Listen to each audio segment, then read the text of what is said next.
अस्सलाम वालेकुम नाज़रीन। प्रोग्राम सियासत ऐं कानून में मां आहियां अव्हां सां गॾु नौमिता गुल ऐं स्टूडियोज़ में असां गॾु मौजूद आहिनि लीगल एक्सपर्ट ऐं एनालिस्ट ज़ैन सुमरो साहब।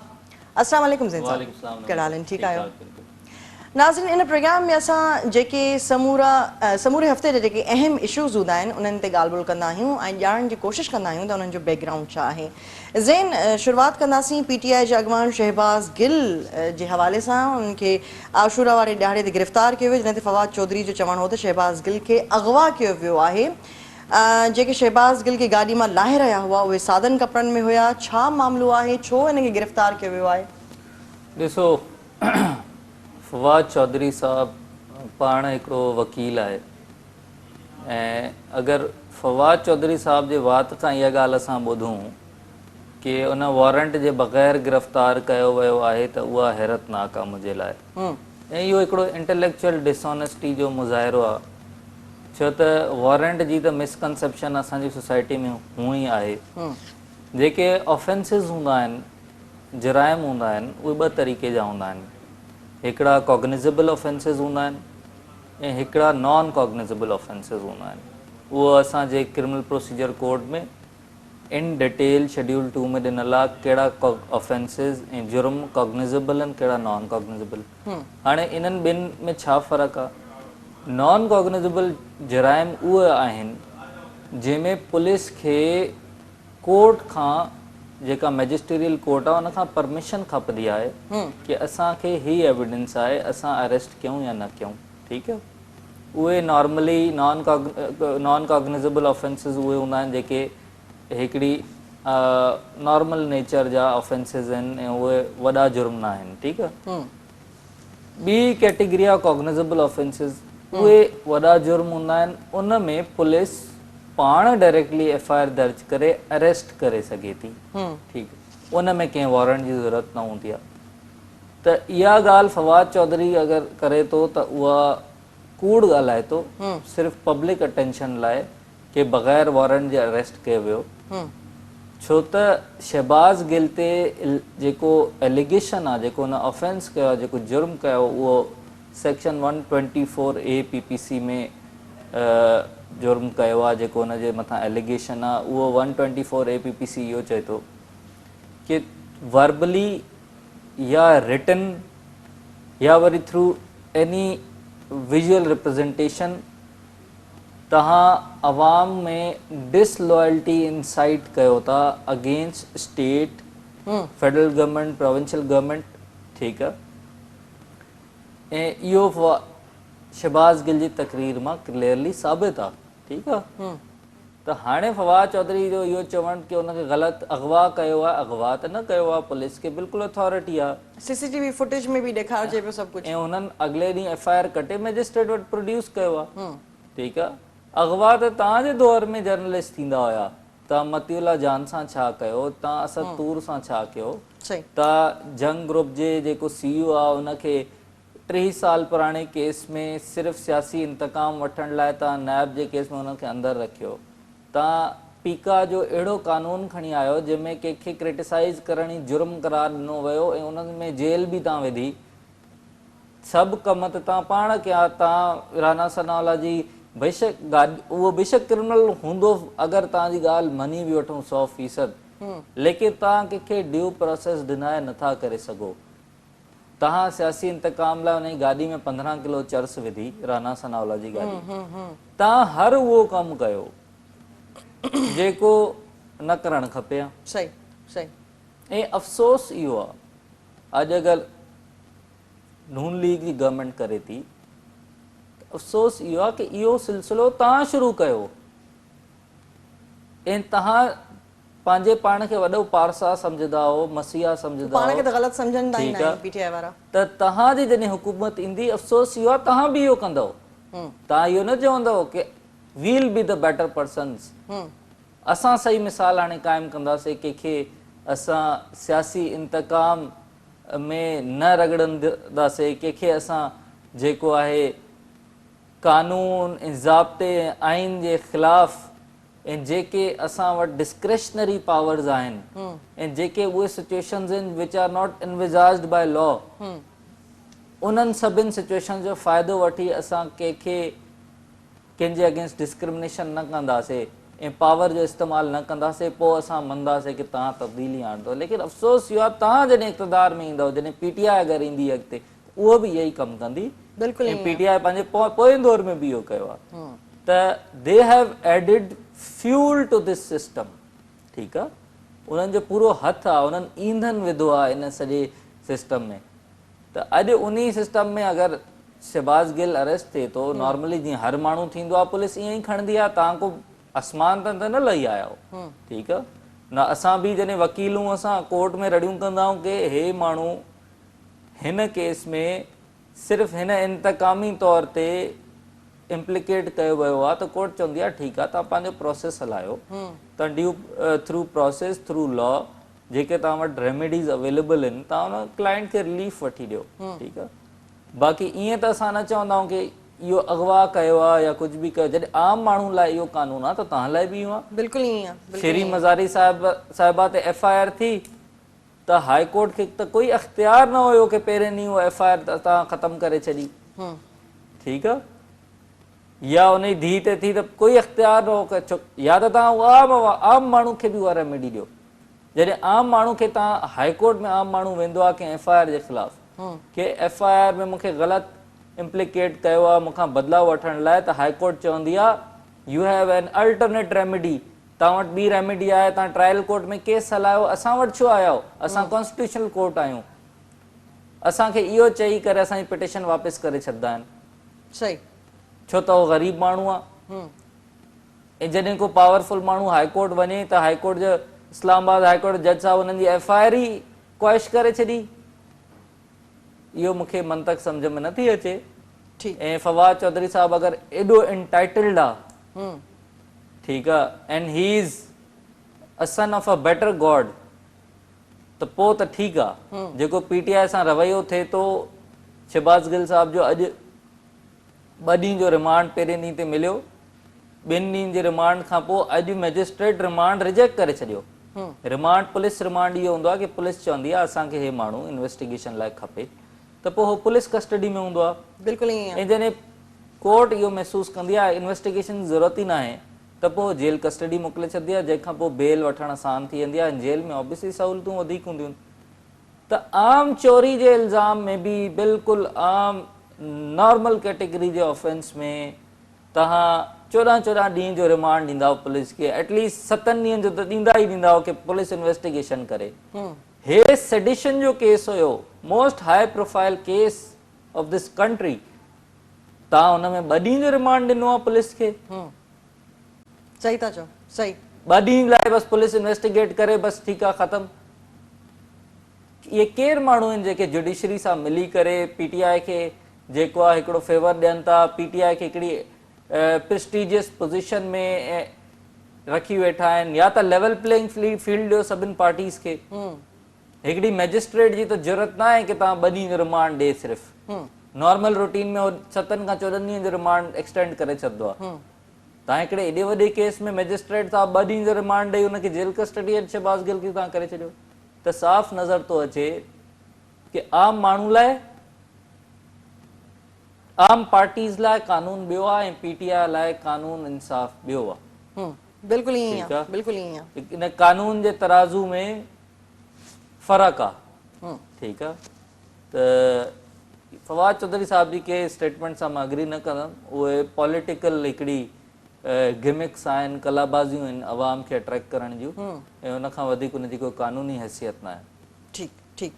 अॻिते वधूं था। PTI फॉरेन फंडिंग जो केस इस्लामाबाद हाई कोर्ट में चैलेंज करे छॾियो आहे। अदालत खे दरख़्वास्त में इहो ॼाणायो वियो आहे त इलेक्शन कमीशन जी फॉरेन फंडिंग जे हवाले सां कार्रवाई जेकी आहे उहा गैर कानूनी हुई। इन खे तव्हां कीअं था ॾिसो? ॾिसो, फॉरेन फंडिंग जो केस कंहिं अपोज़िशन जी पार्टी न फाइल कयो, उहा कंप्लेंट लॉन्च थी अकबर एस बाबर, जेको फाउंडिंग मेंबर हो PTI जो। ठीकु आहे, उहो रड़ियूं कंदो रहियो जॾहिं PTI में पाण हुयो कि अकाउंटेबिलिटी कयो, फंड्स काॾे था वञनि, फंड्स काॾां था अचनि। इमरान ख़ान साहब बदिले में हुनजी रुकनियत जेका मेंबरशिप हुई उहा ई कैंसिल करे छॾी। ठीकु आहे, उन खां पोइ जॾहिं उहा कंप्लेंट सॼी हली, कंप्लेंट में हिकिड़ी कमिटी फॉर्म थी, कमिटी फॉर्म थियण खां पोइ सॼो कमिटी स्टेट बैंक खां रिकॉर्ड वरितो, रिकॉर्ड वठण खां पोइ ॿिन्हिनि पार्टीज़ खे, ॿिन्हिनि धुरनि खे ॿुधी करे उन्हनि डिसाइड कयो कि हे फंडिंग फॉरेन नेशनल ऐं फॉरेन कॉर्पोरेशंस ॾांहुं आई आहे।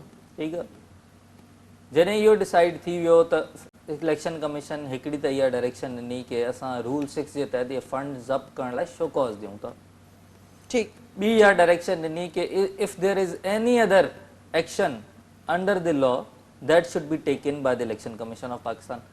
एनी अदर एक्शन में तव्हांजो थी वियो सेक्शन 212 इलेक्शन एक्ट 2017 जे तहत इलेक्शन कमीशन रेफरेंस मूव करे सघे थी फेडरल गवर्नमेंट खे कि ही पार्टी जी फॉरेन फंडिंग आहे जेका फॉरेन नेशनल फॉरेन कॉर्पोरेशंस ॾांहुं आई आहे, उहा in foreign funding J basis ते फेडरल गवर्नमेंट डिसीजन वठे। उन्ही सेक्शन 212 में फेडरल गवर्नमेंट पार्टी खे डिक्लेयर करे सघे थी कि हाणे हे बैंड पार्टी आहे। ठीकु आहे, ठीकु आहे, ऐं फॉरेन फंडिंग जो के एनी उते कानून में, उन्ही कानून में लिखियल आहे कि any portion of foreign funding, मतिलबु अगरि मूंखे पूरे वक़्त में 1 अरब रुपयो आयो लोकल माण्हुनि ना पाकिस्तानी नेशनल्स जा जेका लीगल फंडिंग आहे, उन में 1 रुपयो बि कंहिं फॉरेन नेशनल न आयो ऐं मां इस्तेमालु कयो, उहो रिटर्न न कयो या इलेक्शन कमीशन खे डिक्लेयर न कयो, त मुंहिंजी पार्टी बैन थी सघे थी। Any portion of foreign funding, हिननि जी त इलाही वॾो पोर्शन प्रोहिबिटेड फॉरेन फंडिंग में आयो आहे। बिल्कुलु बिल्कुलु, त फेडरल गवर्नमेंट उहो डिक्लेयर कंदी सेक्शन 212 में, उनखे नोटिफाई कंदी कि बैंड पार्टी आहे ऐं उहो सुप्रीम कोर्ट ॾे हलियो वेंदो विदिन 15 डेज़ ऐं सुप्रीम कोर्ट उनखे कंफर्म कंदी। सुप्रीम कोर्ट उन में फर्दर फिशिंग इंक्वायरी नथी करे सघे सही कि हे आई हुई न आई हुई, उहो डेलिब्रेशन इलेक्शन कमीशन करे छॾी आहे। सुप्रीम कोर्ट सिर्फ़ु इहो ॾिसंदी कि इलेक्शन कमीशन जी छा डेलिब्रेशन हुई ऐं हुननि छा इहो कंक्लूड कयो फॉरेन फंडिंग हुई, यस हुई। सुप्रीम कोर्ट इहो ॾिसंदी छा कानून जे मुताबिक़ त पोइ उन खां पोइ सुप्रीम कोर्ट जो फ़ैसिलो अलॻि ईंदो। जी, फेडरल गवर्नमेंट बैन कयो आहे, मां अचां थो न, फेडरल गवर्नमेंट उन ई कानून जे मुताबिक़ बैन कयो आहे। इन्हनि ॿिन्हिनि शयुनि खे ऑब्ज़र्व करे सुप्रीम कोर्ट कंफर्म कंदी ऐं कंफर्म जो वर्ड यूज़ थियल आहे। उन ते को ट्रायल न हलंदो, ॿीहर फ़ैसिलो न थींदो। त जेके पीटीआई वारा ख़ुशि थियनि था कि उन ते ट्रायल हलंदो ऐं ट्रायल हली करे उन ते असां मैनेज करे वठंदासीं, छो त पीटीआई त व्हीलिंग डीलिंग जी पार्टी आहे। हिननि त हमेशह व्हीलिंग डीलिंग कई आहे, हिन हर दफ़्तर हर माण्हू खे मैनेज कयो आहे ऐं जॾहिं हिननि खां माण्हू मैनेज न थींदो आहे, हे चवंदा आहिनि हो जानिबदार आहे, हो बाइस्ड आहे। ठीकु आहे, हुनखे पोइ कॉन्ट्रोवर्शियल करे हुनखे लाराइण जी कोशिशि कंदा आहिनि। इहो हुनजो मॉडस ऑपरेंडा आहे पीटीआई वारनि जो। त जेके ख़ुशि थियनि था सुप्रीम कोर्ट इहो करे छॾी, उहो पॉसिबल न आहे कानून में। अगरि सुप्रीम कोर्ट इहो कयो त पोइ उहो ज़ाहिर थी साम्हूं अची वेंदा कि हे पीटीआई जी बी टीम आहे ऐं सुप्रीम कोर्ट न आहे एटलीस्ट। ठीकु आहे, हाणे अचूं था कि हिननि अपील कई, तव्हां ॿियो छा था एक्सपेक्ट कयो? अपील न करनि, हिकिड़ी तलवार फंदो गले में अटकियो पियो आहे त कुझु त अपील कंदा। तव्हां चओ था असां मारियूं ऐं रोइण बि न ॾियूं, त अपील उन्हनि कई आहे, हुन ते ॾिसूं छा फ़ैसिलो अचे थो। बाक़ी फ़िलहाल त हुननि जी अपील में को ग्राउंड्स न आहिनि सवाइ टेक्निकैलिटीज़ जे। ठीकु आहे, टेक्निकैलिटीज़ ते हिन वक़्तु पीटीआई खेॾे थी, पाण खे उहो सम्झंदा असां वॾे मॉरल ग्राउंड ते स्टैंड कयूं था। मॉरली त उहो केस हाराए चुकिया आहिनि, टेक्निकैलिटीज़ में बेशक विढ़ंदा रहनि। पोइ पीटीआई ऐं ॿियनि पार्टीज़ में अगरि हिननि जे मुताबिक़ असां मञूं बि ॿियूं पार्टी सभु ख़राबु आहिनि, त पीटीआई ऐं ॿियनि पार्टीज़ में को फ़र्क़ु न रहियो। तव्हां मॉरली अगरि प्ले कयो था त पोइ तव्हां U should back of, U should say कि असांजूं हा या इलीगल फंडिंग हुई, असां ग़लती हाणे हे जेको आहे रिवर्स वापसि जेको फ़ैसिलो रिवर्स करण जे चक्कर में आहिनि, छा ईअं थी सघे थो? बिल्कुलु रिवर्स थी सघे थो। हुनजी अपील हाई कोर्ट फोरम हूंदो आहे इलेक्शन कमीशन जे फ़ैसिले जो। अगरि पीटीआई मैनेज करे वई, तव्हांखे ख़बर आहे कीअं, त पोइ त रिवर्स थी वेंदो, न त फ़िलहाल असांजी गुंजाइश नथी, फ़िलहाल क्लियर फैक्चुअल डेलिब्रेशंस इन इलेक्शन कमीशन जूं का गुंजाइश नज़र नथी अचे पीटीआई हुनखे रिवर्स करे सघंदी। ठीकु ठीकु, अॻिते वधूं था। ख़ान साहब जो चवणु आहे त पूरो पाकिस्तान हू बंदि कराए सघनि था फ़ौज सां विढ़ाइण लाइ, पार्टी टोड़ण लाइ ऐं हुननि खे नाहिल करण लाइ साज़िशूं कयूं पियूं वञनि। त काफ़ी अरसे खां उहो पंहिंजे हर स्पीच में चवंदा आहिनि। छा आहे मतिलबु इन खे आख़िर छा था चाहिनि? ॾिसो, पीटीआई जी जेका ट्रेनिंग थी आहे ऐं उन्हनि जी ट्रेनिंग जंहिं एस्टेब्लिशमेंट या जंहिं माण्हुनि कई आहे, उन्हनि खे इहो सम्झायो वियो आहे कि मिस इंफॉर्मेशन फैलायो। जेतिरी मिस इंफॉर्मेशन फैलाईंदो, भले सच हुजे कूड़ हुजे, जेके आम अवाम ऐं मैसेज आहिनि उन्हनि जे ज़हन में सबकॉन्शियसली काथे ॻाल्हि वेझी वेंदी, तव्हांजी ॻाल्हि खे यकीन कंदा, या पिक्चर खे तव्हां डिस्टॉर्ट करे था सघो। त जॾहिं कॉन्स्टिट्यूशनली इमरान ख़ान साहब वटि हिकिड़ी कोलिशन गवर्नमेंट में मेजॉरिटी न रही, नेशनल असेंबली में उन्हनि जी हुकूमत हली वई, उन्हनि जा कुझु ई इतिहादी हुया जेके हिते बीह रहिया त हुकूमत हली वई। ख़ान साहब एॾो वॾो ड्रामो क्रिएट कयो कि इहो ख़त आयो आहे, साज़िश थिए थी, हीअं थो थिए हूअं थो थिए, उहा साॼी ड्रामे बाज़ियूं कला बाज़ियूं सॼी PTI जूं, ठीकु आहे। कुझु हो कामयाब बि विया नैरेटिव बिल्ड करण में, छो त पॉलिटिकल साइंस में तव्हां अगरि पढ़ियो हुजे, हुन में जॾहिं बि तव्हां रेजिस्टेंस जी ॻाल्हि कंदा हो, जॾहिं बि तव्हां पावरफुल फोर्सिस जे अगेंस्ट बीहण जी ॻाल्हि कंदा हो, भले सची हुजे कूड़ी हुजे, पंहिंजी लालच में कंदा हो, अवाम खे उहा ॻाल्हि अपील कंदी आहे, अवाम बीहंदी आहे, हिकिड़ो नेचुरल इंस्टिंक्ट आहे, ठीकु आहे, अवाम जो। त उन में उन्हनि जो नैरेटिव थोरो पॉपुलर थियो। लेकिन हाणे उहो जेको मामिलो आहे, उहो इन्हनि जो नैरेटिव बयानियो हाणे बोर थो थींदो वञे, ठीकु, छो त फॉरेन फंडिंग में हिननि जा माण्हू साम्हूं आया, ठीकु आहे, हिननि जो करप्शन, हिननि जा सभु ग़लति कम आहिस्ता आहिस्ता साम्हूं अचनि था। तोशाखाना रेफरेंस ॾिसो कीअं हिननि पंहिंजा मालम जबा रेफरेंस, BRT जा केसेस, हेलीकॉप्टर मिसयूज़ केसेस, जेके ज़ुल्फी बुखारी करप्शन कई, उहे सभु शयूं इहे पंहिंजा लिकाइनि था। आरिफ नकवी खे कीअं हिननि प्रोटेक्ट कयो, जेको बशीर मेमन साहब चवंदो रहियो कि मां जॾहिं FIA ॾांहुं हिनखे नोटिस मोकिलियमि आरिफ नकवी खे, त इमरान ख़ान मूंखे घुराए चयो कि तुम्हें पता नहीं है मेरा दोस्त है। हालत ॾिसो, ठीकु आहे। त पंहिंजे किरदार में जो कौल फ़ेल जो जेको आहे उहो मुवाज़नो करनि नथा, ठीकु आहे, सिर्फ़ु अॻिले ते कीचड़ उछाल। ऐं हिननि जी सॼी पार्टी ईअं आहे, हिननि जी पार्टी में हर माण्हू ईअं, हिननि जा कराची जा तव्हां कैंडिडेट्स खणी ॾिसो, हिननि जा पंजाब जा तव्हां कैंडिडेट्स खणी ॾिसो, सिर्फ़ु हिननि 2 माउथ पीस जेके आहिनि, शहबाज़ गिल जहिड़ा, फवाद चौधरी जहिड़ा, जेका सॼो ॾींहुं TV ते वेही जेको आहे सिर्फ़ु उन्हनि जो एतिरो कमु आहे कि अॻिले खे गार ॾियो, ठीकु आहे, बसि, ठीकु आहे, हिननि जो एतिरो कमु आहे। ऐं एतिरो इंतशार इन्हनि फैलायो आहे हर जॻह ते, त उहो ऐं उन सॼी बाहि में हिननि फ़ौज ते हमला कया। हेलीकॉप्टर जी जेका लसबेला में ट्रेजिडी थी, मां पाण हिकिड़े आर्मी ऑफिसर जो पुटु आहे, मूंखे उहो दर्द ख़बर आहे कि उन्हनि जी फैमिलीज़ ते छा गुज़रंदी हूंदी, ठीकु आहे, उन्हनि जे घर में छा थींदो हूंदो, ठीकु आहे। तव्हां उन सॼे मामले खे तव्हां पंहिंजे लेगलेस नैरेटिव खे फ्यूल ॾियण लाइ तव्हां हुनजो ड्रामो ठाहे छॾियो। तव्हां चयो इहो अमेरिकन साज़िश आहे, हिननि ट्रेड ऑफ कयो आहे अगेंस्ट दीज़ ऑफिसर्स जीअं असां डॉलर किरे। मतिलबु एतिरी डिस्गस्टिंग ऐं मतिलबु किरियल सियासत असां कॾहिं न ॾिठी आहे पाकिस्तान। मां त, मुंहिंजी त उमिरि नंढी आहे, मुंहिंजे वॾनि बि कॾहिं न ॾिठी हूंदी, ठीकु आहे। उन खां पोइ तव्हां फ़ौज ते एतिरा अटैक्स, ऐं शहबाज़ गिल वरी TV ते वेही चए थो कि असांजा फ़ौजी जेको चेन ऑफ कमांड ई हुननि जी सभिनि खां वॾी स्ट्रेंथ आहे आर्मी जी, ठीकु आहे, जेका मथां कमांड अचे, you have to follow that. इन ई वजह सां इहो हिकिड़ो इदारो आहे जेको इलाही मज़बूत आहे पाकिस्तान। तव्हां पंहिंजी सियासत लाइ, छो त तव्हां इक़्तिदार में नथा अचो, तव्हां उन्हनि ते अटैक कयो कि तव्हां पंहिंजे सीनियर जी ॻाल्हि न मञियो, ऐं तव्हां इन्हनि ई फ़ौजियुनि जी पुठ ते वेही करे इन जी में ई कुझु इस्टेब्लिशमेंट जा जेके ब्लैक शीप्स हुयूं, तव्हां इक़्तिदार में आयो, अॼु सिर्फ़ु हो तव्हांखे सपोर्ट नथा करनि त तव्हां चओ था न इहो हिननि जी ॻाल्हि न मञियो।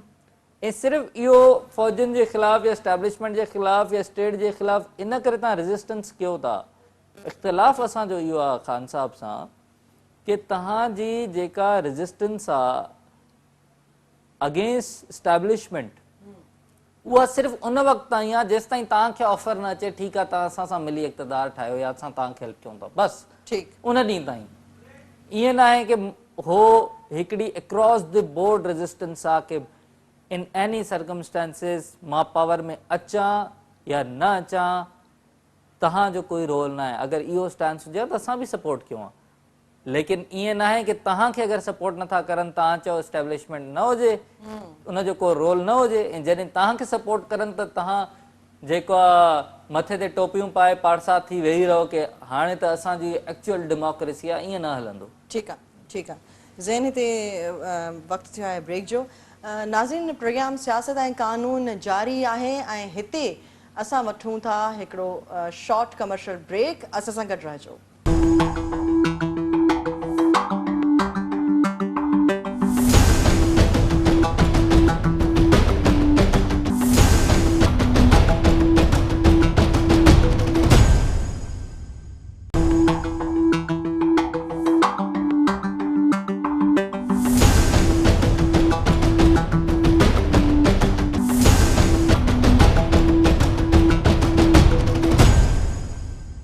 वेलकम बैक नाज़रीन। प्रोग्राम सियासत ऐं कानून में गुरबीर भलीकार। मां आहियां अव्हां सां गॾु नौमिता गुल ऐं मूंसां गॾु स्टूडियोज़ में मौजूदु आहिनि ज़ैन सूमरो, लीगल एक्सपर्ट ऐं एनालिस्ट।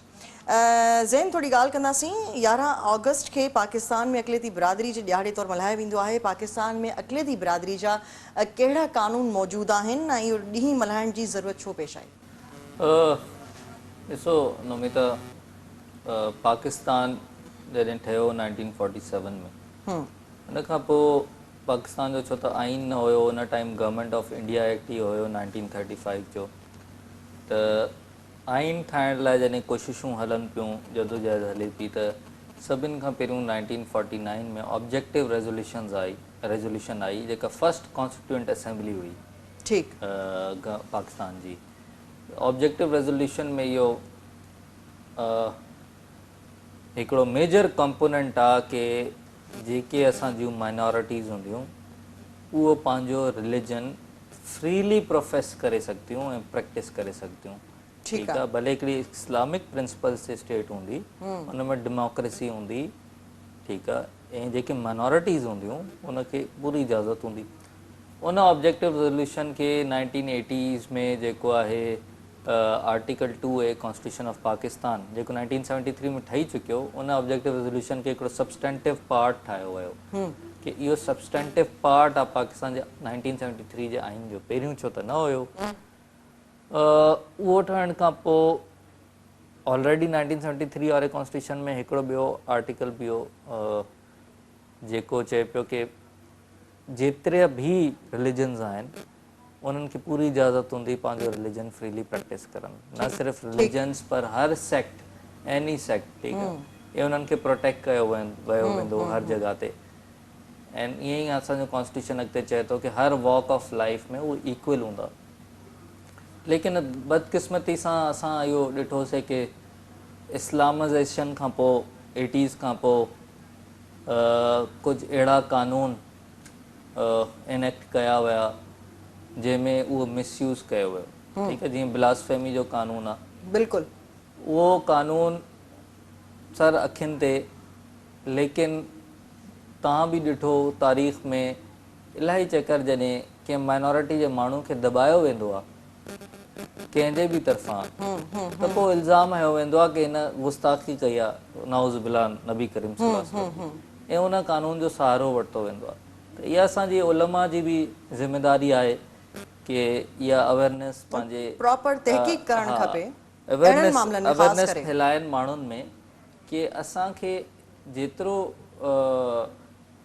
नबी करीम सल्लल्लाहु अलैहि वसल्लम जी हुरमत जो ख़्यालु रखिणो आहे, ओतिरो ई असांखे उन्हनि जे अहकामात जे मुताबिक़ जेके अक़लियतूं आहिनि उन्हनि जो ख़्यालु बि रखिणो आहे कि इन कानून जी आड़ में उन्हनि सां ज़्यादतियूं न थियनि। सही सही। जीअं तव्हां ॾिसो कुझु साल पहिरियों हिकिड़े बैंक में हिकिड़े गार्ड पंहिंजे मैनेजर खे गोली हणी छॾी।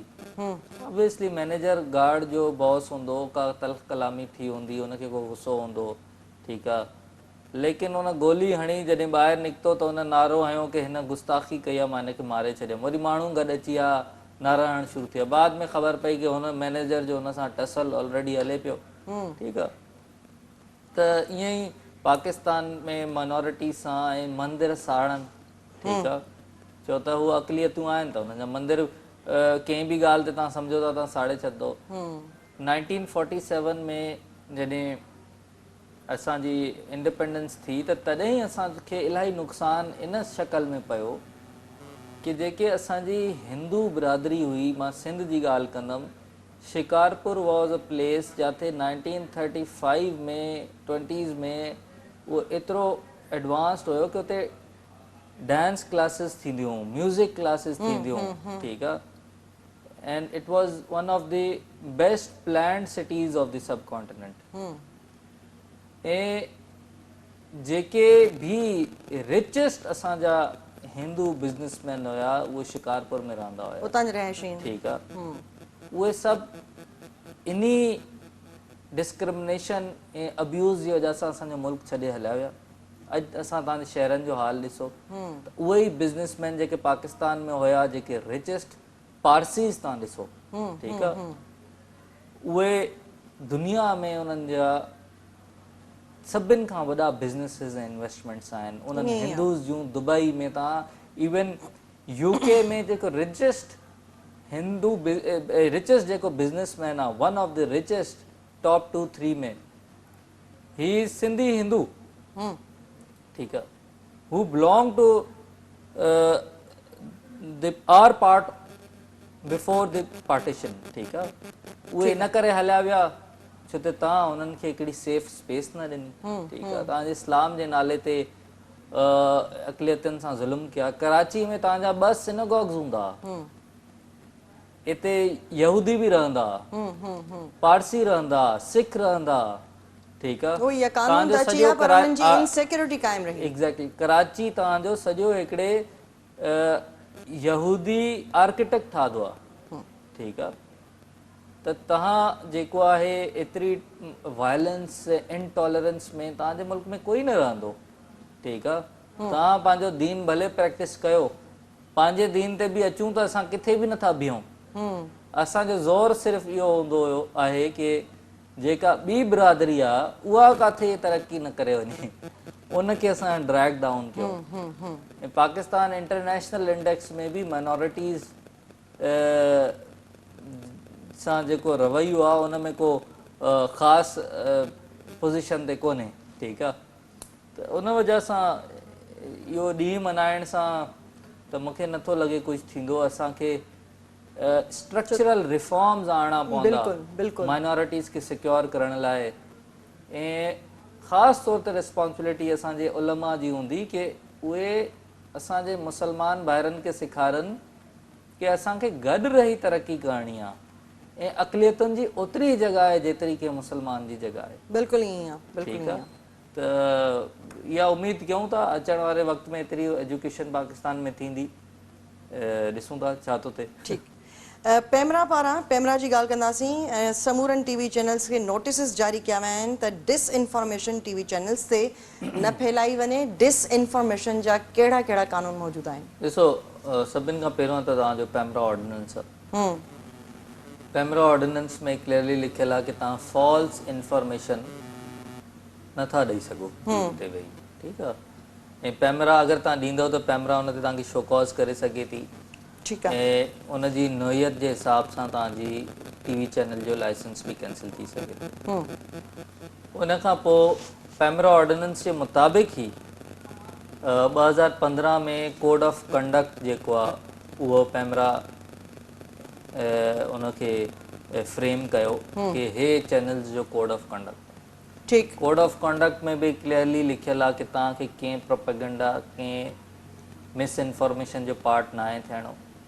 तव्हांखे पूरी ख़बर हलाइण खां पहिरियों पूरी तस्दीक करणी आहे। इवन प्रोग्राम्स में तव्हां पंहिंजे करंट अफेयर्स जा प्रोग्राम थिया या कंहिं बि तरीक़े जो प्रोग्राम थियो उते एनालिस्ट ऐं गेस्ट खे मिस इंफॉर्मेशन जो मतिलबु इन एक्ट सां तव्हांखे जेको अवेयर रहणो आहे कि तव्हां किथे मिस इंफॉर्मेशन त नथा कयो, किथे तव्हां प्रोपेगेंडा जो पार्ट हुन असूलनि ते हलणो आहे। या जीअं कोई सबजुडिस मैटर आहे कोर्ट में त तव्हां हुनजी सिर्फ़ु इंफॉर्मेटिव रिपोर्टिंग करे सघो था, तव्हां हुन ते बहस नथा करे सघो कि छा फ़ैसिलो अचणु घुरिजे, छा एविडेंस आयो आहे, एविडेंस एप्रिसिएशन नथा करे सघो, छो कि हुन सां इहो थींदो कि जजिस ऐं प्रोसिक्यूटर्स उहो बि ह्यूमन बींग्स आहिनि, देयर माइंड्स गेट टेंटेड, उहो तो ट्विस्ट अची वेंदो आहे, स्विंग अची वेंदो आहे हिकिड़ो की न यार मीडिया जो इन्फ्लुएंस अची वेंदो आहे, त उन करे तव्हां डिस्कस बिल्कुलु नथा करे सघो। त इहे सॼे कोड ऑफ कंडक्ट में सभु शयूं आहिनि उन में। उन खां पोइ सुप्रीम कोर्ट जी साकिब निसार साहब जी डिटेल जजमेंट आहे, जंहिंमें इहे सभु रूल्स तय थिया हुया। उन खां पोइ हिकिड़ी इस्लामाबाद हाई कोर्ट जी डिटेल जजमेंट आहे। इन्हनि सभिनि खे साम्हूं रखिजे जेको मिस इंफॉर्मेशन ऐं प्रोपेगेंडा जो रुझान आहे, उहो इमरान ख़ान साहब जे आउस्टर खां पोइ जॾहिं खां निकितो आहे असां इलाही ॾिठो आहे। छो त उन्हनि जो हिकिड़ो वेपन आहे मिस इंफॉर्मेशन, ग़लति ख़बर फैलायो। हैरानगी थींदी आहे, मां जेके बि असांखे ॾिसनि था, जेका शइ व्हाट्सएप ते उन्हनि खे वसूल थींदी आहे उहो फॉरवर्ड करे छॾंदा आहिनि, उहो सम्झंदा आहिनि सच आहे। ऐं पढ़िया लिखिया माण्हू उनजी सोर्स छा आहे, काॾां आई, इहो उन्हनि खे ख़बर न आहे। त मां इहो उन्हनि खे चवंदुमि, उहो न सिर्फ़ु PTI, बाक़ी पार्टीज़ बि कंदियूं, पर ख़ासि तौर ते PTI पंहिंजो इहो जेको मॉडस ऑपरेंडा ऐं तरीक़ो अपनायो आहे कि का बि मिस इंफॉर्मेशन हलाए छॾियो, को बि कूड़ कंहिंजे ख़िलाफ़ु हलाए छॾियो ऐं एडिटेड पिक्चर्स कंहिंजूं बि हलाए छॾियो, जीअं माण्हुनि में हिकिड़ो इंतिशार फैले, मिस इंफॉर्मेशन फैले, त उनखे काउंटर करणु असांखे पंहिंजी न सिर्फ़ु TV ते पर पंहिंजी पर्सनल लाइफ में बि करणु ज़रूरी आहे। एटलीस्ट तव्हां पुछो त सही मोकिलण वारे सां कि तोखे कीअं ख़बर इहा ॻाल्हि सच आहे। तूं सिर्फ़ु बसि हिकिड़ो तस्वीर ठाही ऐं फॉरवर्ड करे छॾी, ठीकु आहे। त उहो अगरि असांजे चैनल्स ते, त ज़ाहिरी ॻाल्हि आहे वधीक तव्हांखे रिस्पॉन्सिबिलिटी शो करणी आहे, त उहो तव्हां बि आम लाइफ में बि ईअं करणु खपे। त इहो जेको हाणे मिस इंफॉर्म जेके हेलीकॉप्टर क्रैश केस थी वियो, जेको शहबाज़ गिल जहिड़ा बयानात ॾिना, शयूं कयूं फ़ौज जे ख़िलाफ़ु, सभिनी ख़िलाफ़ु, इहो ॾाढो ज़रूरी हो। ऐं ख़ासि तौर ते जेको कुझु चैनल्स आहिनि, जेके हिकिड़ो ई चैनल आहे, उहो एयरवाई जी B टीम आहे, उन जर्नलिज़म जा ऐं फेयर जर्नलिज़म जो हर असूल भञी छॾियो आहे, ठीकु आहे। उन हिकिड़े चैनल खे त जेको आहे न पॉलिटिकल पार्टी न थियणु घुरिजे, ऐं उन जी वजह सां इहे सभिनि खे डायरेक्शन्स आयूं। ठीकु, त इहो आहे कि लेकिन पाकिस्तान जो कानून जेको आहे, कॉन्स्टिट्यूशन जो आर्टिकल 18 फ्रीडम ऑफ एक्सप्रेशन, उहो सभिनि खे इहो हक़ थो ॾिए कि उन्हनि खे पंहिंजे राय खे राय जो इज़हार करण जो उन्हनि खे पूरो हक़ आहे। लेकिन उते रेस्ट्रिक्शन ॾिनल आहे, उन कानून में लिखियल आहे subject to restrictions imposed by law, कि कोई कानून में कंहिं शइ ते रेस्ट्रिक्शन आहे कि तव्हां इहा ॻाल्हि नथा करे सघो। फॉर एग्जाम्पल नेशनल सिक्योरिटी जे ख़िलाफ़ु, पाकिस्तान जी अफ़वाज जे ख़िलाफ़ु, religion of Islam J against, ठीकु, को अहिड़ी ॻाल्हि जेका असांजे फॉरेन कंट्रीज़ सां तालुकात ख़राबु करे थी, उहो तव्हां नथा करे सघो, ठीकु आहे। त उहो रीज़नेबल रिस्ट्रिक्शंस पैमरा ऐं बाक़ी कानून में आहिनि। ठीकु, अॻिते वधूं था ज़ेन। डेनमार्क पाकिस्तान खे $10 करोड़ जो महदूद कर्ज़ ॾींदो। पाकिस्तान कर्ज़नि में ॿुॾंदो पियो वञे, कॾहिं IMF खां कर्ज़ो था ॿुधूं, कॾहिं किथां था कर्ज़ो ॿुधूं, कॾहिं चाइना खां कर्ज़ो था ॿुधूं, आख़िर अञा कंहिं खां कर्ज़ वठणु बाक़ी आहे। IMF खां लेटर ऑफ इंटेंट बि अची वियो आहे, त इहो लेटर छा आहे, इहो बि थोरो ॿुधाइजो। ॾिसो, पहिरियों त डेनमार्क वारो उहो कर्ज़ो न आहे, उहो एड आहे। अच्छा, हा, उहा फंड आई आहे, छो त असांजी जेके ॿोॾूं आयूं, फ्लड आयो, हुन में मुल्क जो ॾाढो नुक़सानु थियो। ठीकु, पहिरियों हुन $12 मिलियन उन्हनि जे जेको हिते मिनिस्टर, हिकिड़ो डेवलपमेंट जो मिनिस्टर आयो, हुन विज़िट कयो, $12 मिलियन हुन विज़िट करे ग्रांट कराया। ठीकु आहे। उन खां पोइ जॾहिं वधीक उन्हनि नुक़सानु ॾिठा बलूचिस्तान में हर जॻह ते, त कल्ह जी ख़बर आहे कि $10 मिलियन उन्हनि ॿिया अनाउंस कया आहिनि, विच इज़ एन एड, ऐं उहो डायरेक्टली गवर्नमेंट्स खे न मिलंदा, उहो यूनाइटेड नेशन जी ऑर्गेनाइज़ेशन्स खे मिलंदा, ऐं डेनमार्क जूं पंहिंजियूं ऐं एफिलेटेड जेके NGOs आहिनि उन्हनि खे मिलंदा हिते, उहे डेवलपमेंट लाइ इन्वेस्ट कंदा। ठीकु, इहो एड आहे, उहो मतिलबु उन्हनि जी महिरबानी आहे। असांजो ऑब्वियसली हिकिड़े नेचुरल डिज़ास्टर आहे, ॿोॾ में, बलूचिस्तान में, हर जॻह ॾाढो शदीद नुक़सानु थियो आहे, ऐं अनफॉर्चुनेटली पाकिस्तान जी जेका गवर्नमेंट मशीनरी आहे उहा पूरी नथी पए, ऐं असां हिकिड़ो थर्ड वर्ल्ड कंट्री आहियूं, ग़रीब मुल्क आहियूं, छा आहे हिकिड़ी असांजी सिचुएशन आहे, असांखे पैसा त खपंदा आहिनि। ऐं जेको IMF जो मामिलो हुयो, तव्हांखे ॾिठो महीनो ॾेढ पहिरियों काफ़ी शयूं फाइनलाइज़ थी वियूं, एग्रीमेंट बि सर्विस लेवल एग्रीमेंट बि हिकिड़ो IMF सां थी वियो, लेकिन IMF खां लेटर ऑफ इंटेंट न पियो अचे, जंहिंखां पोइ फौरी तौर ते पैसा रिलीज़ थींदा आहिनि। ठीकु त ठीकु उनजी वजह सां तव्हां ॾिठो कि ख़दशात वधी विया, मार्केट में कॉन्फिडेंस माण्हुनि जो लूज़ थियो ऐं डॉलर वधंदो वियो, छोकी अगरि असांखे इहा ट्रांच न ॾींदी IMF जी त असां जेको आहे रुपी असांजो किरंदो, असां डिफॉल्ट जी तरफ़ वञी सघूं पिया। ठीकु आहे, त 240-50 ताईं डॉलर पुॼण वारो हुयो, तव्हां इहो ॾिठो। बिल्कुलु ईअं हुयो, बिल्कुलु इहो लेटर ऑफ इंटेंट जो इंतज़ारु हुयो सही सॼो। सही। त हाणे लेटर ऑफ इंटेंट अलहमदिल्ला IMF खां अची वियो आहे, हाणे पैसा डिस्पर्स थी वेंदा ऐं अलहमदिल्ला हाणे पॉज़िटिव ट्रेंड जी तरफ़ मार्केट वञे थी। ॿुधो आहे पेट्रोल बि थोरो घटि थो थिए, स्टॉक एक्सचेंज बि बहितरी तरफ़ वञे थी इलाही ॾींहंनि खां, ऐं डेली असां ॾिसूं था कि डॉलर जेको आहे एप्रिशिएट थो, रुपी जेको आहे असांजो पाकिस्तानी उहो एप्रिशिएट थो थिए अगेंस्ट डॉलर, ऐं रुपी जी क़दुरु वधे थी इंटरनेशनल मार्केट में, ऐं पेट्रोल बि हिननि चयो आहे असां शायदि 20 रुपया घटायूं।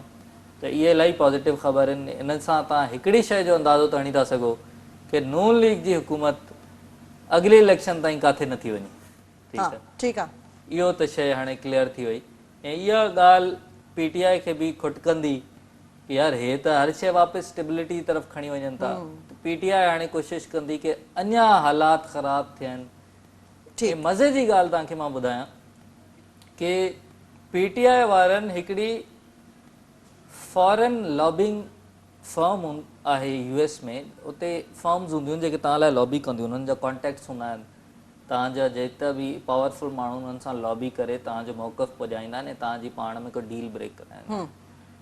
त PTI जेको साज़िश जो सॼो ड्रामो रचायो कि असांजे ख़िलाफ़ साज़िश थी आहे, अमेरिका कई आहे, अमेरिका ख़िलाफ़ बीहंदासीं, हीअं हूअं,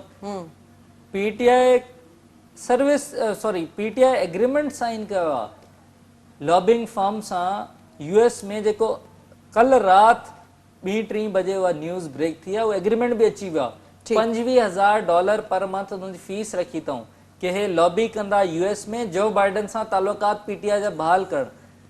तव्हां सम्झी सघो था हीअ ॻाल्हि कि केतिरो आवाम खे PTI बेवकूफ़ ठाहियो, ऐं हाणे एग्रीमेंट हिननि कयो आहे लॉबिंग फर्म सां कि जो बाइडन सां जा तालुक बहाल करायो, ऐं $25,000 पर मंथ ॾींदा उन्हनि खे। ऐं अवाम अञा बि बेवकूफ़ अञा बि बेवकूफ़ थिए थी हिननि जे हथां। बिल्कुलु बुरा हूंदा ॿियूं पार्टीज़, पीपल्स पार्टी बुरी हूंदी, नून लीग बुरी हूंदी, अगरि इहा ॻाल्हि असां नून लीग इमरान ख़ान जी एक्सेप्ट बि करे वठूं, ठीकु आहे, मां नथो चई सघां बुरियूं आहिनि, ऑब्वियसली उन्हनि खे असां अलॻि तरीक़े सां हर शइ में क्रिटिसाइज़ कंदा आहियूं, PTI खे पंहिंजी जॻह ते अलॻि, पर अगरि इमरान ख़ान साहिब जे मुताबिक़ असां मञी वठूं कि इहे पार्टियूं बुरियूं आहिनि, त तव्हांजो किरदारु छा आहे? तव्हां हर जॻह ते यू टर्न वरितो आहे, हर जॻह ते कूड़ ॻाल्हायो आहे, त हाणे तव्हांजी इहा नौबत अची वई आहे, तव्हां चाहियो था उन्ही माण्हू सां मां मिलां। तव्हांजो परवेज़ इलाही साहिबु, तव्हां उन्ही काउंसिल जनरल में US जे अमेरिका जे काउंसिल जनरल सां मीटिंगूं करे थो, ऐं कल्ह तस्वीरूं आयूं आहिनि कि हुन चयो असांखे सुठा तालुकात खपनि अमेरिका सां। तव्हांजो चीफ मिनिस्टर KPK मीटिंग्स करे थो US जे एम्बेसडर सां, सभिनि सां, ऐं तव्हां उते त ताड़ियूं था वॼायो, उते तव्हां जेको आहे क्लाउन ठही बीठा हो उन्हनि जे अॻियां, अवाम खे तव्हां ॿियो मंझंदि विकिणो था पंहिंजो। ठीकु आहे, त इहा हिकिड़ी डर्टी पॉलिटिक्स आहे जंहिंमें ख़ान साहब पइजी वियो आहे। ठीकु। ज़ैन आख़िरी सवाल न वेंदासीं, ऐं थोरो शॉर्टली असांखे हिन जो जवाबु ॾियणो पवंदो, छो त टाइम जेको आहे उहो प्रोग्राम जो महदूदु आहे। के इलेक्ट्रिक पारां बिजली जी यूनिट्स में वाध जारी आहे, जॾहिं त कराची जा शहरी तवील तरीन जेकी लोड शेडिंग थी रही आहे उनखे मुंहुं ॾियनि पिया। यूनिट जेके आहिनि उहे कहिड़े कानून तहत बार बार महांगो कयो पियो वञे, ऐं लोड शेडिंग जेकी आहे उहा एतिरी छो पई कई वञे? ॾिसो, के इलेक्ट्रिक जो तव्हां मूंखां सवालु पुछियो था, के इलेक्ट्रिक खे मां थोरो क़रीबी तौर ते सुञाणियां, छो त असां सां उन्हनि जा वर्किंग रिलेशन, इन करे मां इहो सुवालु रखियो। के इलेक्ट्रिक वारनि जी मजबूरी आहे हिकिड़ी, के इलेक्ट्रिक पाण बिजली न ठाहींदी आहे, ठीकु आहे, के इलेक्ट्रिक खे बिजली जाथां ठही मिलंदी आहे, जेके जनरेशन प्लांट्स आहिनि उहे फ्यूल ते हलंदा आहिनि, ठीकु आहे। ठीकु, तव्हां पोइ 1-2 महीननि में ॾिठो फ्यूल प्राइस काथां खां काथे वञी पुॻी, ठीकु आहे। फ्यूल जे अलावा हो RLNG जेका आहे हुन ते बिजली ठहंदी आहे, उहा एनर्जी रिसोर्स आहे जेका यूज़ थींदी आहे, उनजी बि प्राइस तक़रीबन 3% वधी वई। हम्म, ठीकु आहे, त पेट्रोल जी प्राइस सॉरी जेको पेट्रोल RLN जी जेतिरा तरीक़े जो जेको फर्नेस ऑयल यूज़ थींदो आहे ख़ासि तौर ते इलेक्ट्रिसिटी प्रोजेक्ट सभिनि जी प्राइसिस वधी वियूं। त के इलेक्ट्रिक छा करे, हम्म, हो काॾां पंहिंजे खीसे मां हिकिड़ो इदारो आहे उहो भरे त जीअं माण्हुनि खे सस्ती बिजली मिले। हम्म, के इन करे इलेक्ट्रिक अघ बि तरफ़ां त वधाइनि। इहो बयानु आयो आहे कि असांखे जॾहिं फ्यूल प्राइस किरंदी त असां उहो एडवांटेज ॾींदासीं आवाम खे, लेकिन हिन वक़्तु जेका 2-3 महीननि में जेके प्राइसिस वधियूं आहिनि त उहो त फ्यूल बेस्ड उन्हनि जी प्रोडक्शन हूंदी आहे, RLN जी ते हूंदी आहे, फर्नेस ऑयल ते हूंदी आहे, या उहो बिजली ख़रीद कंदा आहिनि, उहा बि ज़ाहिरी ॻाल्हि आहे जंहिंखां ख़रीद कंदा उहो महांगी विकिणंदो, छो त प्राइसिस एतिरियूं वधी वियूं आहिनि एनर्जी प्रोडक्शन जूं। त जेके प्राइसिस वधाई वियूं आहिनि इहे बेसिकली की इलेक्ट्रिक रिक्वेस्ट जनरेट कंदी आहे नेपरा खे, ऐं नेपरा जेका आहे उहो नेपरा एक्ट जे मुताबिक़ रेगुलेटरी बॉडी हूंदी आहे सॼिनि के इलेक्ट्रिक जी। के इलेक्ट्रिक हिकिड़ी डिस्को कंपनी आहे, डिस्को मीन्स डिस्ट्रीब्यूशन कंपनी, ईअं जीअं सेप्को हिकिड़ी डिस्को कंपनी आहे, हेस्को हिकिड़ी डिस्को कंपनी आहे, उहे पाण बिजली पाण कंहिंखां वठंदियूं न, ऐं उनजी हिकिड़ी कॉस्ट हूंदी प्रोडक्शन जी। सही। त ही जेके प्राइसिस वधियूं आहिनि, ये नेपरा जेका रेगुलेटरी बॉडी आहे उन्हनि खे के इलेक्ट्रिक ईअं वधाइण न ॾींदी आहे कि अॼु उन्हनि खे उन्हनि जे CEO खे ख़्वाबु आयो कि सुभाणे मां मूंखे पैसा कुझु खपनि त मां प्राइस वधाए छॾियां। प्रॉपर हुनजो प्रोसीजर आहे, हुनजी regulatory body public meeting call कंदी आहे, पब्लिक मीटिंग थींदी आहे, उनखां पोइ प्राइसिस वग़ैरह वधंदियूं आहिनि। त नेपरा एक्ट जे मुताबिक़ उन्हनि खे इजाज़त ॾिनी। इहे जेके प्राइसिस वधियूं आहिनि इहा फ्यूल प्राइस एडजस्टमेंट आहे। ठीकु आहे, त जेका फ्यूल वधियो आहे उनजी एडजस्टमेंट आहे, जेका मुंहिंजे हिसाब सां जाइज़ आहे, असांजी इकोनॉमी जा हालात ई अहिड़ा आहिनि। ठीक ज़ैन, वॾी महिरबानी अवांजी ज़ैन जो तव्हां असांखे टाइम ॾिनो। नाज़रीन, प्रोग्राम सियासत ऐं कानून जे अॼोके प्रोग्राम में फ़िलहालु एतिरो ई। ईंदड़ हफ़्ते नवनि इशूज़ सां हाज़िर थींदासीं। नौमिता गुल ऐं ज़ैन सुमरो खे ॾींदा इजाज़त। अल्लाह हाफ़िज़।